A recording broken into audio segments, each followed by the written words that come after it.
Tonight on Currents News, no let-up in the ravaging of American jobs. Millions more are now unemployed. Catholic families in the Diocese of Brooklyn are hurting a lot. I'm Emily Drewby with their stories of struggle. Forced to live apart, not knowing when they'll be reunited. I'm Jessica Easthope with the story of the sacrifices the family of an NYPD officer are making during the pandemic. Antibody testing could be key to getting America back to work. The latest on progress that's being made. A Franciscan University is making a major move so students can go to class. The more we prayed about it and thought about it, we thought this is exactly what the Lord wanted us to do. Plus, a deadly tornado brings more misery to people in the South. The news starts right now.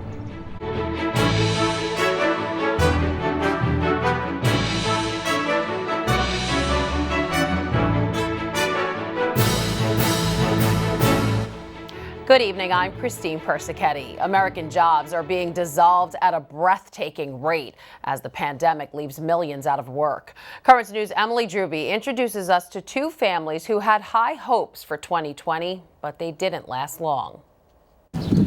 A crisis within a crisis. Millions of Americans are out of work as the coronavirus crushes the U.S. economy. Last week, an additional 4.4 million people filed unemployment claims, bringing the 5-week total to over 26 million. 43% of all American adults say they or someone in their home has either lost a job or taken a pay cut because of the pandemic. REGINA SANTORO is one of them. Since the pandemic started, I have not had one offer on one property. She's a real estate agent and the industry is basically shut down. You know, it slows down, it peaks, it goes up and down, but I never thought we'd be closed. It's terrifying. So we are closed. So anybody who's looking for apartments, people are bleeding because I can't even put people in apartments. We are not allowed to shut. Santoro's a parishioner of Holy Child Jesus Church in Richmond Hill. Like many, she tells us she has been trying to file for unemployment for over a week, but keeps hitting roadblocks. However, she says her family is still in better shape than most. I'm a little frustrated about it. I'm more frustrated for some of my coworkers. My husband is still working. Teddy and Rachel AVILES also attend Holy Child Jesus Church. Teddy is still getting a paycheck from his sports job, while Rachel, who's a flight attendant, is now on unemployment. They're safe for the time being, but like millions of other families across the country, they fear for what's next, concerns that are sharpened because they're parents to a toddler and new homeowners. And we don't know what's going to happen in the future and how long it's going to take for flying to resume or for Teddy to get back to work. We really have, we have no clue. No. And it feels really unsettling because you don't really know how to prepare for the future. Rachel is on a year-long voluntary leave to help her employer cope with immense profit losses. The hope is by doing this, she'll have a job to go back to. Both families are really leaning on their faith during this time. They said the live stream masses have been a great solace. Christine? Emily, Regina's struggle signing up for unemployment seems to be the norm now. What's being done? Yeah, the need is just so high. New York has paid out over $2.2 billion in unemployment to 1.1 million people so far. The entire system is cracking. Governor Andrew Cuomo saying there's a huge backlog in processing thousands of claims. About 1,000 staffers have been added to work through the overload. Christine? All right, Emily, thank you. A relief line for America's small businesses and their workers is on the way to the president's desk. Congress today gave final approval for the emergency money. There's almost $500 billion in the package, with paycheck protection and cash for small businesses as the key components. President Trump is expected to sign the bill. New York's frontline heroes are making big sacrifices, risking everything to get the rest of us through the storm. But what about their families? A Catholic cop, his wife, and their baby girl are living apart and leaning on their faith. Currents News' Jessica Easthope has the story from Staten Island.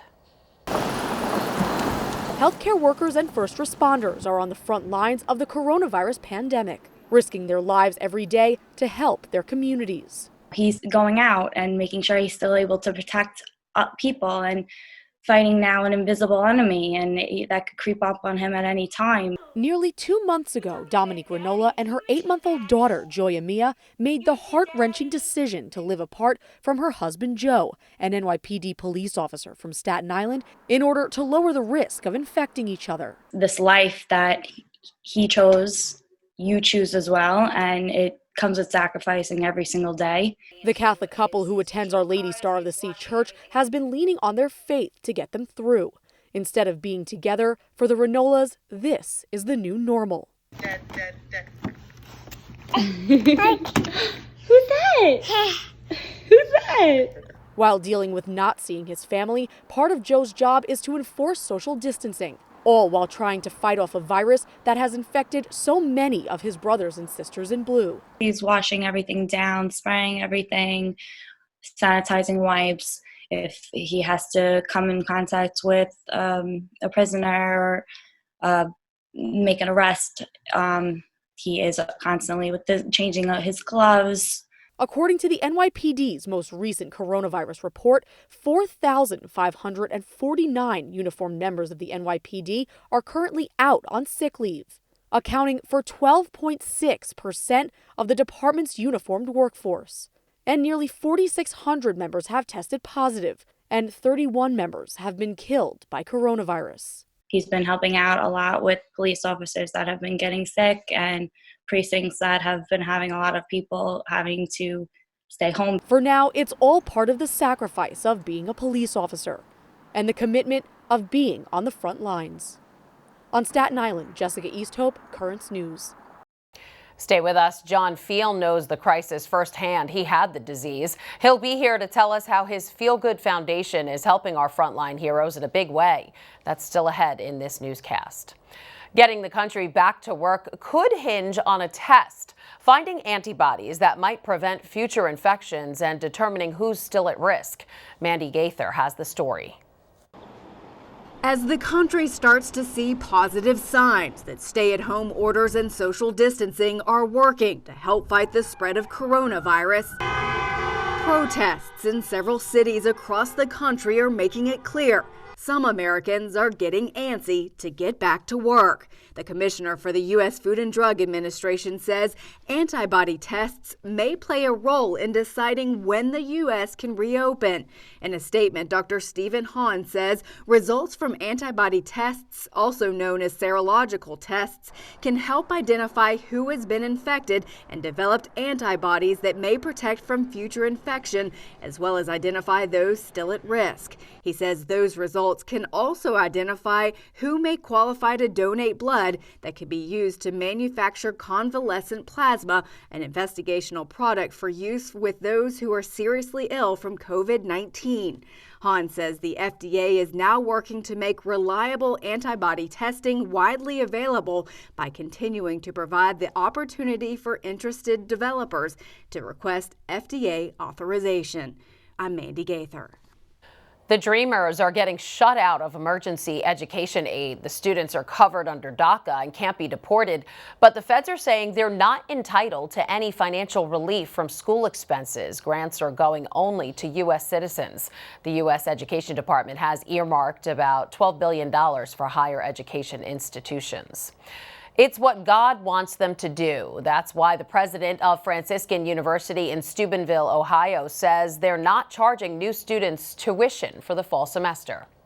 Honestly, we were praying and thinking about how we were to approach a new semester with a group of students who are anxious about change, or anxious about leaving home, anxious about going to a new place, about traveling. And we thought, well, what could we be able to do to try to help alleviate some of those anxieties? Then also there was the question that so many families have been really impacted by the finances. Their finances have been impacted at this time.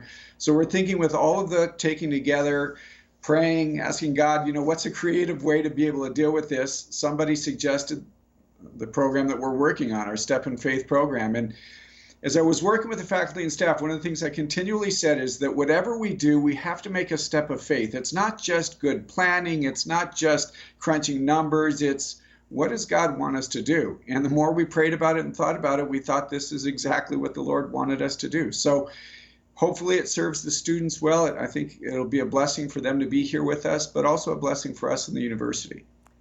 I also asked Father PIVONKA about the sky-high unemployment rate and whether he's hearing concerns from students and their families about affording tuition. One of the reasons we did this for the new incoming students, but we also have a program for our returning students. The impact that this has had on our community, our constituents, is tremendous. And whatever we can do to try to help, to step out in faith, to help people get here, that's what we want to do.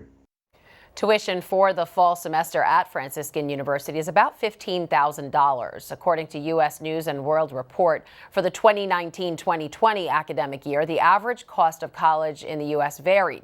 A year at a public in-state college costs just over $10,000. A public school out of state costs a little more than $22,500, and the average cost of tuition for a private college is nearly $37,000.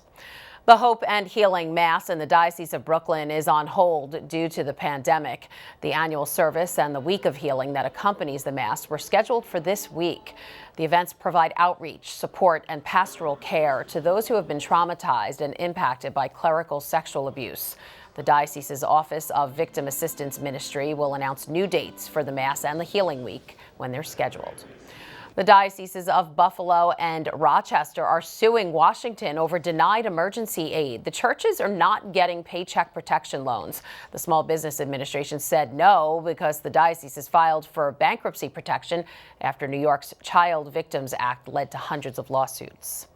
And here are some more headlines. A robot is testing COVID-19 patients in Boston. It reduces contact for healthcare workers.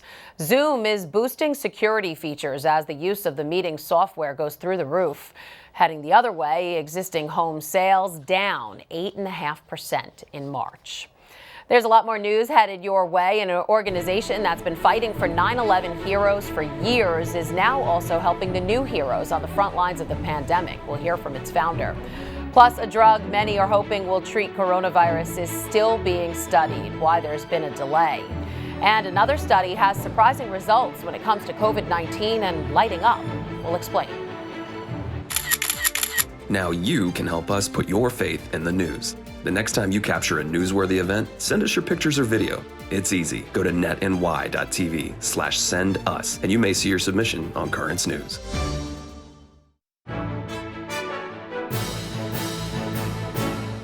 John Fiel is dedicated to helping New York's heroes in the fight against the coronavirus pandemic. He knows the risks they're facing. He contracted the disease himself. At the same time, his organization, the Feel Good Foundation, is stepping up in a big way to make sure the men and women on the front lines are cared for.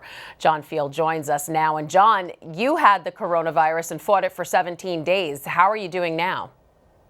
You know, I'm better. I'm lucky. I feel blessed. I'm not going to lie. I was scared. Yeah. I was diagnosed with pneumonia, and it was a tough 2 weeks. And it's like 9/11. I got hurt, and I've seen so many people get sick and die. And I think I have survivor's guilt because I'm just programmed to help. And after 9/11, we've helped pass 13 pieces of legislation, donate $7 million and a kidney. And now after this, I feel compelled to help those who are not on the front lines, but on the last line of defense, those doctors, those nurses, those firefighters, the police. And if donating $15,000 in food now to 11 hospitals and some police departments and food pantries, if that's the least I could do, then I haven't done enough. And this week we've donated 40,000 surgical masks to the FDNY, to the EMS, to volunteer fire departments, and to nursing homes who just don't have the proper PPEs. Right. And we're going to continue to do this. We're going to continue to ask others to help us, help those who are fighting the good fight.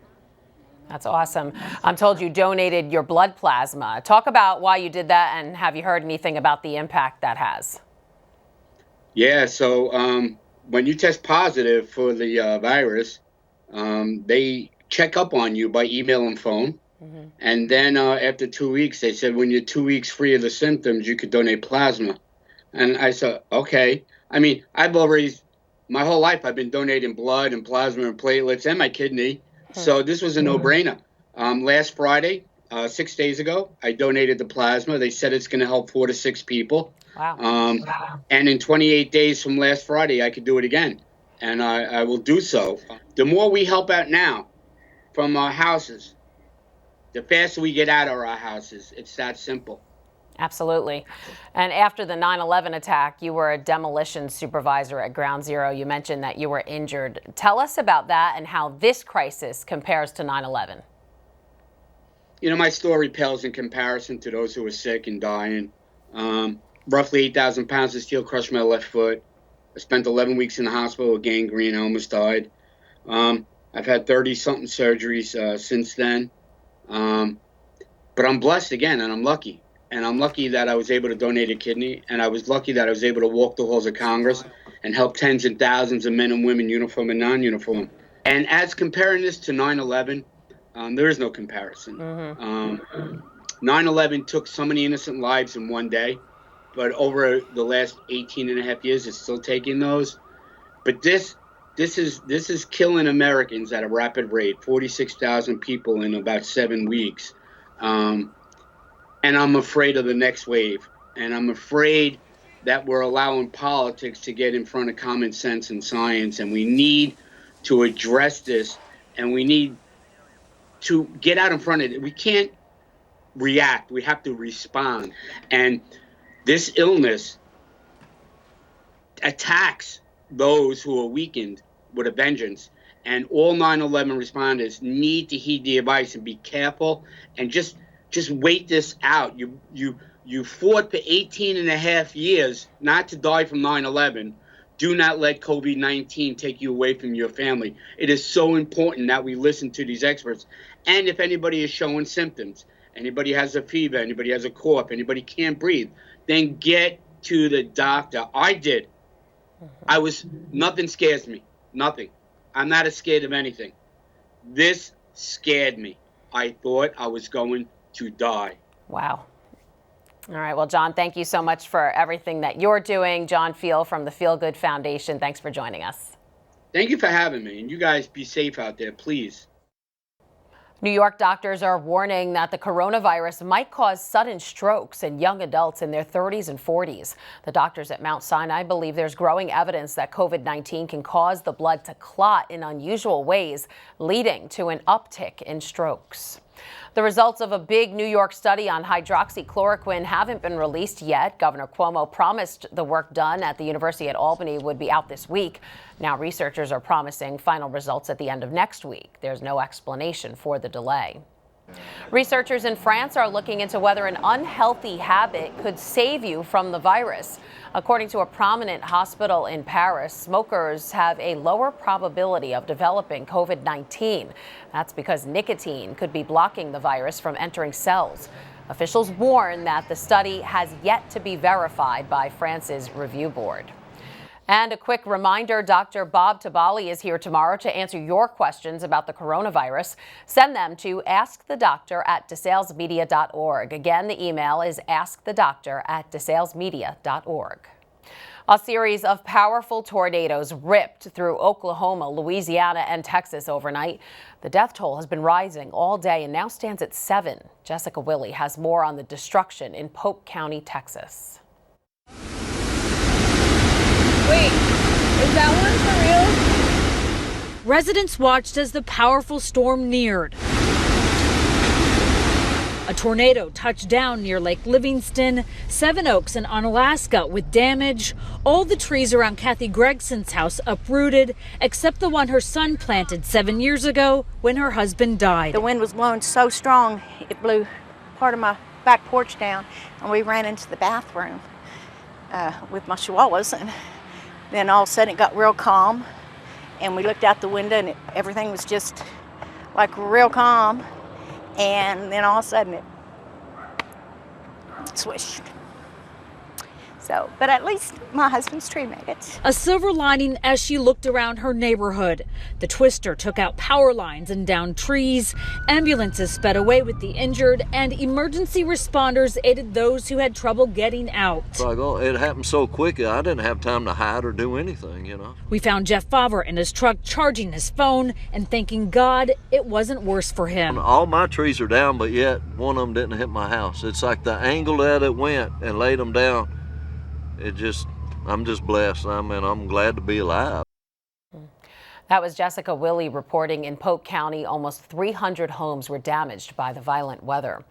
After much of it was damaged by fire a little over a year ago, the historic Notre Dame Cathedral in Paris is being rebuilt. Reconstruction work, which has been on hold since March 16th because of the coronavirus crisis, is set to resume next week. Still to come on Currents News, what's in a name? We'll tell you how the Pope celebrated his name day. And she may be quarantined, but this teen is helping others get together.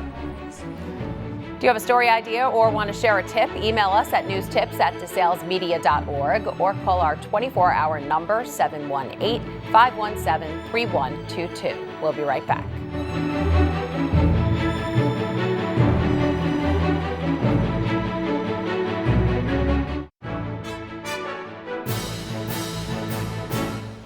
Before the world called him Francis, Catholics knew the future pontiff as Cardinal Jorge Bergoglio. Today, the Pope remembered that name on the feast of St. George the Martyr. And to celebrate the Holy Father's name day, he gave a gift to the world. Ventilators were sent to hospitals in Romania, Italy, and Spain. The head of the papal charitable giving, Cardinal Konrad Krajewski, called it a beautiful sign that the Pope chose to give a gift instead of receive. And finally, tonight, a teenager in Maryland is giving the gift of time to senior citizens. Even before the pandemic, she was on a mission to keep seniors from feeling isolated and alone.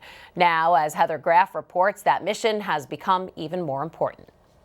So then you go back to your homepage. Coronavirus quarantine for 16-year-old Haley Wilson. Enter your password and click sign in. Has involved hours sitting in front of her computer. It's definitely challenging. But it's not homework that's keeping her busy.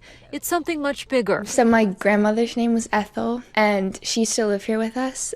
And I helped in her care every single day until the last day. I really just learned a lot about their struggles because I saw it face to face. The ETHEL project, named after her grandmother, actually began months ago as part of Haley's high school entrepreneurship program. It shows your room. Oh. And she spent several weeks visiting Spring Hill's Mount Vernon Assisted Living and Memory Care. Bring your walker. Teaching the facility's elderly residents how to use Skype to stay connected to their loved ones. They loved it. Yeah, she's made a lot of friends here when she was able to come in the building. So when COVID-19 led nursing homes all over the country to restrict visitations, then you can just click on it. Haley began working remotely. Enter the Skype name of the person that you're calling. Answering questions via email and creating a step-by-step guide so the staff at Spring Hills could help even more seniors start Skyping. It's perfect for this because now they're really on lockdown and no one can come in or out. A school project and a tribute to her grandmother. I think she would just keep helping others. That's now become a lifeline for seniors. I think the end goal is just to get it into more communities because it's the right thing to do. Haley has a GoFundMe page called the ETHEL Project, where she is raising money to buy iPads for seniors in retirement communities so they can stay connected to their loved ones. And that is Currents News. I'm Christine Persichetti. Thank you for joining us because we are putting your faith in the news. Hope to see you again next time. Good night.